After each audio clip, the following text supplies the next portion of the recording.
ভয় থেকে উঠে আসে এক জলপরী। কে তুমি মেয়ে? তোমাকে দেখে তো এই চাঁদের দেশের বলে মনে হচ্ছে না। কোথা থেকে এসেছো তুমি? আমি আমি অনেক দূরের এক দেশ থেকে এসেছি। আমার অনেক দুঃখ। আমার মা আমাকে ছেড়ে চিরতরে চলে গেছে।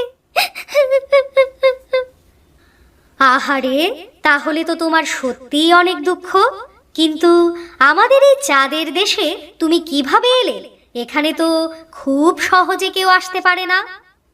আমার মা মৃত্যুর আগে আমাকে একটা মুকুট দেয়। মা বলে দিয়েছিল এই মুকুটটা মাথায় দিয়ে আমি চাঁদের দেশে যেতে পারবো। আর একবার চাঁদের দেশে যেতে পারলে আমার ভাগ্য পরিবর্তন হয়ে যাবে। কিন্তু চন্দ্রাবতী, আমি তো এভাবে তোমাকে সাহায্য করতে পারবো না। তোমাকে নিজের বুদ্ধির পরীক্ষা দিতে হবে।